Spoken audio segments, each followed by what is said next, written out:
할렐루야. 이 자리에 오신 여러분을 주님 이름으로 사랑하고 축복합니다. 다음 주부터 청년부 수련회 또 유초등부 수련회가 시작이 됩니다. 각 부서별로 이제 수련회 그리고 성경학교의 주제가 있습니다. 여러분, 중고등부의 수련회 주제가 무엇인지 아시나요? 거기 붙어 있는데요, 보시면 힘쓰는 자가 되라 라는 주제가 있습니다. 그러면 청년부 주제는 무엇일까요? 바로 사랑 더하기라는 주제입니다. 그런가 하면은 유초등부 주제가 있습니다. 유초등부의 주제는 예배가 좋아라는 제목을 가지고 성경학교를 시작합니다. 여러분, 어떻게 하면 예배가 좋아질 수 있을까요? 저는 말씀을 준비하면서 그러한 생각이 들었습니다. 우리 아이들에게 있어서 예배가 좋아라는 고백이 터져 나가기 위해서는 그리고 예배가 정말 예배다워지기 위해서는 한 가지 필요한 것이 있다라는 생각이 들었습니다. 물론 수련회나 성경학교 프로그램을 재밌게 준비하는 것도 중요하겠지만 그것보다 더 중요한 것이 있는 것 같습니다. 그게 무엇이냐?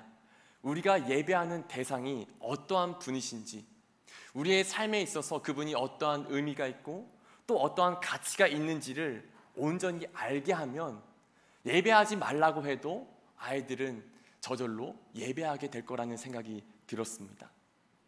여러분, 예배가 무엇입니까? 우리의 인생에 있어서 가장 가치 있게 여기는 대상에게 최고의 존경과 또 관심, 경의를 드리는 것이 바로 예배입니다. 돈의 가치를 두고 돈을 예배하는 사람은 돈을 버는 것이 그의 삶에 있어서 즐거움이 되고 기쁨이 될 겁니다. 그러나 예수님의 우리의 삶에 가장 중요한 가치로 두고 예수님을 우리의 삶에 있어서 가장 소중한 분으로 여긴다면 예수님을 찬양하고 예수님의 말씀을 듣는 것이 자연스럽게 기쁨이 되고 행복이 되지 않겠습니까? 그런 의미에서 예수님을 예배하는 우리에게 있어서도 예수님이 우리의 삶에 어떠한 분이신가, 또 어떠한 의미와 어떠한 가치가 있으신가 하는 이 질문은 너무나도 중요한 것 같습니다. 오늘 말씀 히브리서는 이것을 우리에게 있어서 생각하게 해주는 것 같습니다. 히브리서가 기록될 당시 많은 그리스도인들은 예수님을 믿는다는 이유 하나 때문에 수많은 핍박과 박해를 받고 있었습니다. 그리고 그 가운데 수많은 유대인 그리스도인들이 믿음을 저버리고 예수님을 떠나가기 시작했습니다.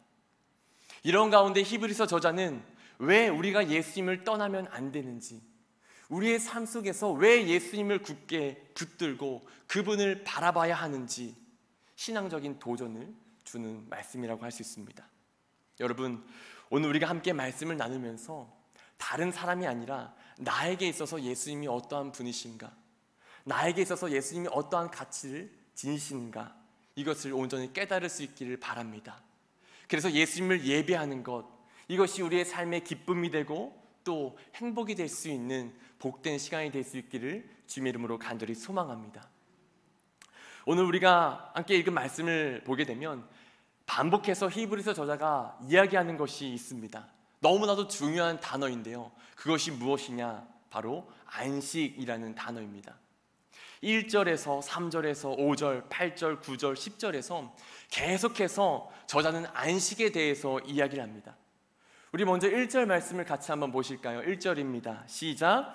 그러므로 우리는 두려워할지니 그의 안식에 들어갈 약속이 남아있을지라도 너희 중에는 혹 이르지 못할 자가 있을까 함이라. 아멘. 히브리서 저자는 우리 그리스도인들이 들어갈 안식이 있다라고 이야기합니다. 여러분, 이 안식이 어떠한 안식일까요? 3절을 보게 되면 이 안식에 대해서 설명을 하는데요, 조금 이해하기 쉽게 표준 세번역으로 함께 보면 좋을 것 같습니다. 표준 세번역으로 같이 읽어보겠습니다. 시작. 그러나 그 말씀을 믿은 우리는 안식에 들어갈 것입니다. 그것은 내가 진노하여 맹세한 것과 같이 그들은 결코 내 안식에 들어오지 못할 것이다 하고 말씀하신 그대로입니다. 실상 하나님께서 세상을 창조하시고 모든 일을 끝마치셨으므로 그때로부터는 안식이 있어온 것입니다. 아멘.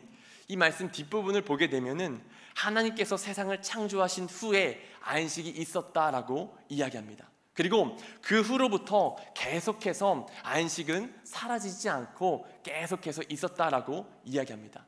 즉 안식이 없어진 것이 아니라 안식은 그대로 있지만 우리가 그 안식에서 벗어나게 되었다라고 이야기하는 것이죠. 하나님께 범죄함으로써 에덴에서 쫓겨나 하나님과 단절되고 분리된 삶을 살기 시작하면서 우리는 안식을 잃어버리게 되었습니다. 그런데 중요한 것은 그런 인간들을 향해서 하나님께서는 끊임없이 안식을 약속하셨다라는 거예요. 특별히 우리는 구약을 통해서 안식에 대한 두 가지 약속, 두 가지 개념을 볼 수가 있습니다. 먼저 하나는 율법을 통해서 주신 안식일에 대한 이야기입니다. 여러분들도 잘 알고 계시죠? 그런가 하면 다른 하나는 여호수아를 통해서 하나님께서 약속하신 가나안 땅에서 누릴 수 있는 안식입니다. 근데 중요한 것은 이 두 가지는 우리가 잃어버린 안식에 대한 모형일 뿐 원형은 아니라는 겁니다. 오늘 말씀 8절에서도 히브리서 저자는 이것을 분명하게 이야기하는데요. 우리 8절 말씀 같이 한번 보시겠습니다. 8절입니다. 만일 여호수아가 그들에게 안식을 주었더라면 그 후에 다른 날을 말씀하지 않으셨으리라. 아멘. 여호수아와 이스라엘 백성들이 들어간 가나안 땅에서 누릴 수 있는 그 안식이 진짜였다면 하나님께서 다른 안식을 말씀하시지 않았을 거다라고 이야기합니다. 즉 이 말은 여호수아가 들어간 그 안식은 진짜가 아니라 하나의 모형일 뿐이라는 것이죠. 그러면서 11절 전반부를 보면 이렇게 이야기합니다. 그러므로 우리가 저 안식에 들어가기를 힘쓸지니. 이 안식은 궁극적으로 우리가 먼 훗날에 주님과 함께 누릴 완전하고도 영원한 하나님의 나라입니다. 여러분, 영원한 나라, 세상이 말하는 내세에 대해서 소망을 갖는 것은 우리 인간들만이 할 수 있는 고유의 능력입니다. 어떤 동물들이나 다른 피조물들은 결코 꿈꿀 수 없는 일이라는 것이죠. 우리 인간들이 갖는 이 영원한 나라에 대한 소망, 세상 사람들이 말하는 내세에 대한 소망은 우리들이 살아가는 오늘이라고 하는 현실에 너무나도 큰 영향을 미칩니다. 여러분, 혹시 저승에 있는 곡간이라는 동화를 보신 적이 있으신가요? 저승에 있는 곡간. 얼마 전에 라엘이가 저에게 책을 읽어달라고 책 한 권을 들고 갔는데 그 책 이름이 저승에 있는 곡간이라는 책이었습니다. 이 동화책을 보면 한 저승사자가 어느 날 어느 고을의 원님을 데리고 염라대왕 앞으로 가게 됩니다. 그런데 자신 앞에 서 있는 원님을 본 염라대왕은 갑자기 저승사자에게 호통을 치면서 왜 엉뚱한 사람을 데리고 왔느냐라고 하면서 야단을 칩니다. 그리고 이 원님을 다시 이승으로 돌려보내라 라고 이야기를 하죠. 심통이 난 저승사자는 원님에게 그냥 당신을 돌려보내줄 수 없으니까 당신의 저승 곡간에 있는 쌀 300석을 나에게 달라라고 요구를 합니다. 그리고 이 원님은 그 저승사자와 함께 자신의 저승 곡간으로 가게 되죠. 근데 자신의 저승 곡간을 본 원님은 깜짝 놀랍니다. 왜 그랬을까요? 바로 자신의 곡간이 텅텅 비어 있었기 때문입니다. 저승사자에게 줄 수 있는 쌀이 아무것도 없는 거예요. 이 모습을 본 저승사자는 덕진아씨라는 사람이 있는데 그 덕진아씨의 곡간에는 쌀이 가득하니까 그 아씨의 쌀을 빌려서 나에게 달라라고 이야기합니다. 그리고 이 말대로 그 아가씨의 곡간을 보니까 쌀이 가득 차 있습니다.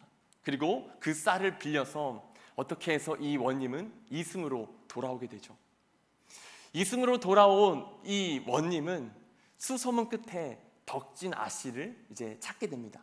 그리고 그 덕진 아씨를 본 순간 왜 이 덕진 아씨의 저승 곡간이 그토록 가득 차 있었는지를 알게 됩니다. 이 짧은 동화 한편에서 우리는 세상의 종교들이 가지고 있는 어떤 보편적인 사상을 발견할 수 있습니다. 세상이 말하는 내세를 위해서, 즉 더 좋은 곳을 가기 위해서 이 세상에서 잘 살아야 된다는 겁니다. 이처럼 우리 인간들에게 있어서 영원한 세상, 그러니까 내세를 상상하는 것, 그러니까 내세를 지각하는 것은 우리의 삶에 있어서 너무나도 큰 영향을 끼칩니다. 내세를 위해서 종교를 갖고 또 그 안에서 여러 가지 일들을 합니다. 누군가는 금욕적인 생활, 누군가는 절제하는 삶, 무소유의 삶을 살기도 합니다. 또 누군가는 적극적으로 선을 행하면서 가난한 사람에게 자비를 베풀기도 하죠. 공적을 쌓으면 나중에는 더 좋은 모습으로 환생할 수 있을 거라는 기대를 가지고, 더 좋은 곳으로 갈 수 있을 거라는 기대를 가지고 그러한 일들을 행하면서 살아갑니다. 여러분, 그러면 우리 그리스도인들에게도 예수님께서 말씀하시는, 하나님께서 말씀하시는 이 영원한 안식을 누리기 위해서 세상에 말하는 그 종교와 같은 일들을 행해야 될까요? 오늘 이어지는 말씀 히브리서 4장 12절, 13절을 보면은 이러한 말씀이 나옵니다. 우리 히브리서 4장 12절, 13절 말씀 같이 한번 읽어보겠습니다. 시작. 하나님의 말씀은 살아있고 활력이 있어 좌우의 날선 어떤 검보다도 예리하여 혼과 영과 및 관절과 골수를 찔러 쪼개기까지 하며 또 마음의 생각과 뜻을 판단하나니 지으신 것이 하나도 그 앞에 나타나지 않음이 없고 우리의 결산을 받으실 이의 눈앞에 만물이 벌거벗은 것 같이 드러나느니라. 아멘. 너무나도 잘 아시는 말씀일 것 같습니다. 우리는 이 말씀을 흔히 말씀의 중요성, 말씀의 능력을 부각할 때 사용합니다. 그런데 오늘 전체적인 문맥 안에서 이 말씀을 보게 되면 마지막 때에 우리가 하나님 앞에 서게 되었을 때에 관한 말씀이라는 것을 알 수가 있습니다. 하나님께서 마지막에 우리를 심판하실 때 우리의 겉모습만을 보고서 심판하시는 것이 아니라 우리의 생각과 우리의 마음의 그 중심을 다 보시고 그것을 기준으로 판단하신다는 것입니다. 아무리 겉으로 착한 일, 선한 일을 했어도, 그럴듯한 삶을 살았어도 하나님의 말씀은 그동안 우리가 어떠한 생각을 가지고 어떠한 의도를 가지고 어떤 마음을 가지고 살았는지를 다 분별하신다는 것이죠. 그래서 그 심판대 앞에 섰을 때 우리는 그 말씀 앞에서 벌거벗은 벌거숭이와 같이 된다라고 이야기하는 것입니다. 여러분, 이것이 우리에게 있어서 무엇을 시사합니까? 우리의 어떠한 공적이나 행위로는 결코 그 하나님의 심판대 앞에서 온전히 설 수 없다라는 것을 이야기하는 것입니다. 여러분, 그러면 우리가 이 심판대를 통과해서 영원한 안식을 얻기 위해서 우리가 할 수 있는 것은 무엇일까요? 이어지는 14절에 이에 대한 답을 우리에게 주고 있습니다. 우리 14절 말씀 같이 한번 보실까요? 14절입니다. 시작. 그러므로 우리에게 큰 대제사장이 계시니 승천하신 이 곧 하나님의 아들 예수시라. 우리가 믿는 도리를 굳게 잡을지어다. 아멘. 여러분, 14절이 시작되면서 가장 앞에 나오는 단어 그러므로라는 접속사가 있습니다. 우리는 13절에서 우리는 마지막 때 하나님의 심판대 앞에서 벌거벗은 벌거숭이와 같이 된다라고 이야기했습니다. 그러나 그럼에도 불구하고 14절에서는 우리에게 소망이 있음을 이야기합니다. 여러분, 그 소망이 무엇입니까? 바로 우리에게는 큰 대제사장 예수 그리스도가 계시다는 겁니다. 예수님이 계시기 때문에 우리는 그 심판대 앞에서 두려워하거나 부끄러워하거나 수치심을 당하지 않을 수 있다는 겁니다. 왜냐하면 우리가 그 심판대 앞에 설 때 우리의 의, 우리의 공로로 서는 것이 아니기 때문입니다. 우리가 심판대 앞에 설 때 우리는 예수님의 의로움을 붙들고 예수님의 십자가의 공로를 붙들고 서게 될 줄 믿습니다. 우리의 자격이 아니라 예수님께서 우리를 위해서 십자가에서 돌아가셨음을 믿는 그 믿음을 붙들고 우리는 그 자리에 서게 된다는 겁니다. 이것이 세상의 수많은 종교와 우리 기독교의 너무나도 중요한 차이점입니다. 조정민 목사님이 쓴 Why Jesus? 왜 예수인가? 라는 책을 보면 이러한 문장이 나옵니다. No mileage, no credit, no point. 즉, 우리가 구원을 받고 영원한 나라, 영원한 안식에 들어감에 있어서 우리의 어떠한 공적이나 업적이 필요하지 않다는 겁니다. 우리 기독교는 나의 행함이 아니라 정반대로 하나님께서 나를 위해서 무엇을 행하셨는가를 바라보고 그것을 믿는 믿음을 가지고 나아가는 종교입니다. 그렇기에 우리가 할 수 있는 것이 무엇입니까? 14절 후반절에서 말씀하는 것처럼 우리가 할 수 있는 것은 단 한 가지입니다. 우리가 믿는 도리를 굳게 잡는 것. 여러분, 무엇입니까? 우리가 믿는 도리를 굳게 잡는 것입니다. 우리는 새벽 예배를 드릴 때마다 사도신경으로 우리가 믿는 바를 고백하고 있습니다. 우리가 고백하는 사도신경을 보면 가장 앞부분에 이렇게 시작하죠. 나는 전능하신 아버지 하나님, 천지의 창조주를 믿습니다. 이렇게 시작합니다.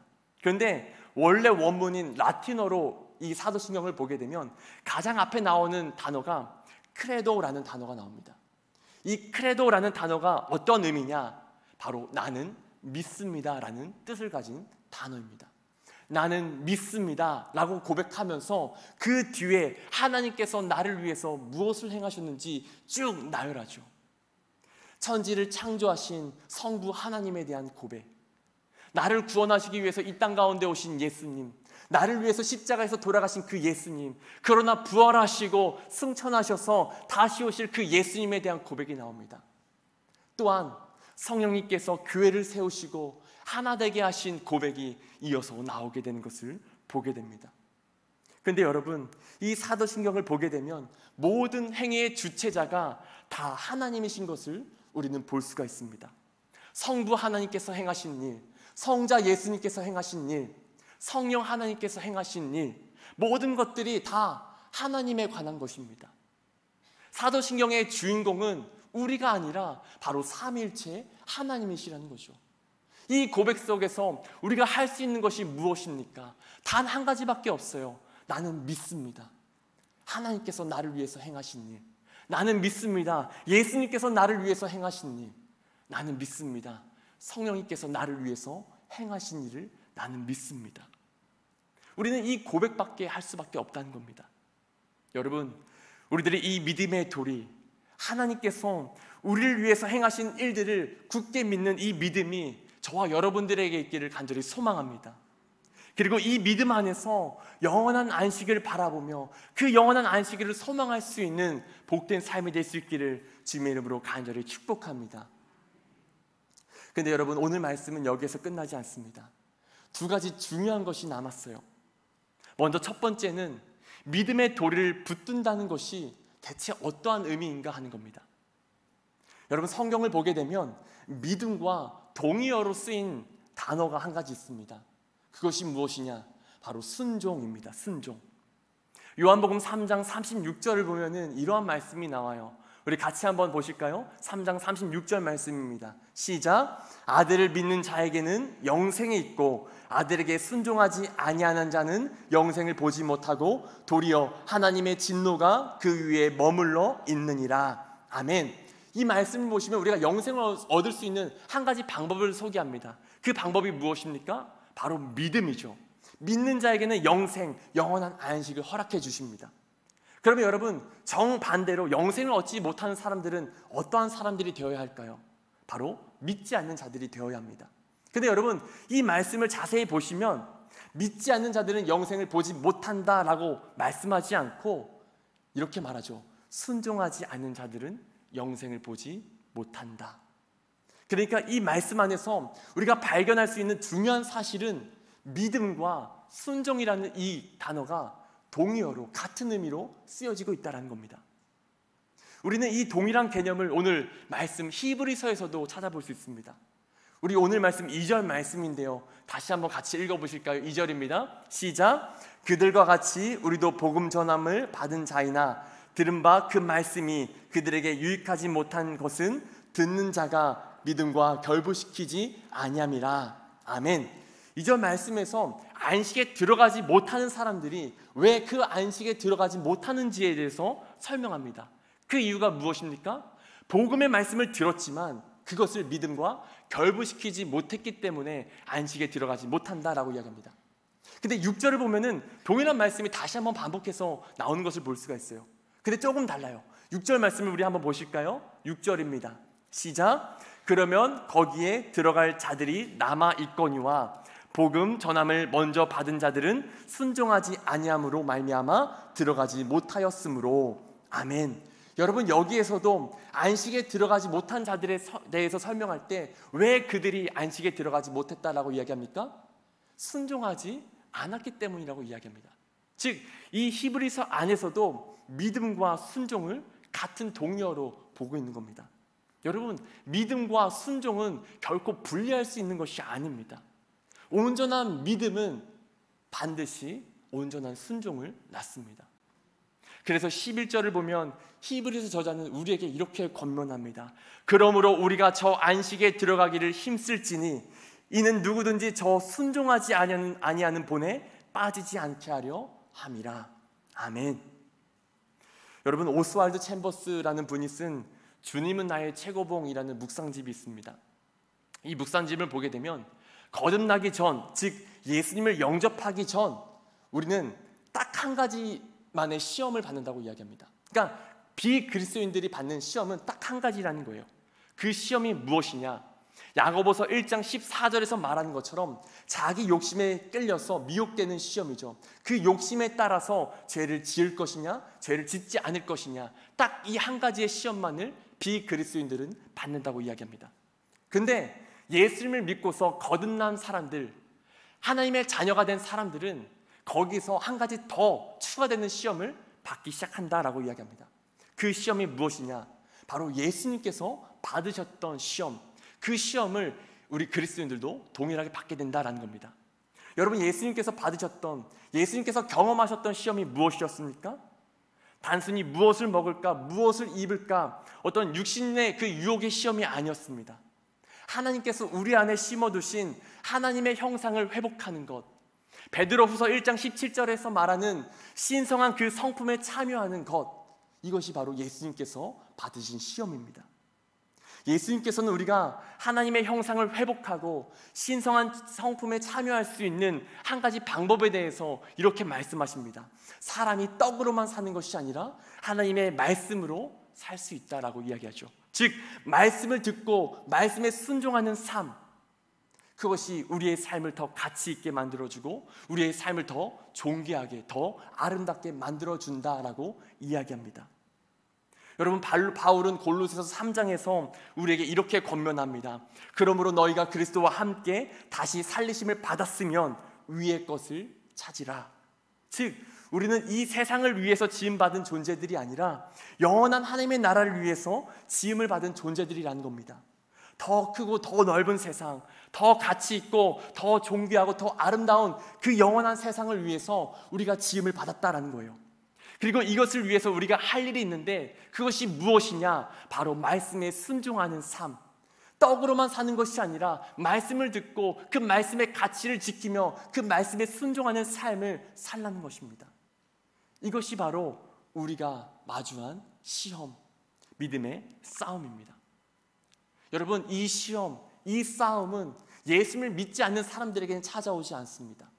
그렇기 때문에 어떻게 보면 이 시험은, 이 싸움은 우리 그리스도인들만이 누릴 수 있는 특권이지 않을까라는 생각이 듭니다.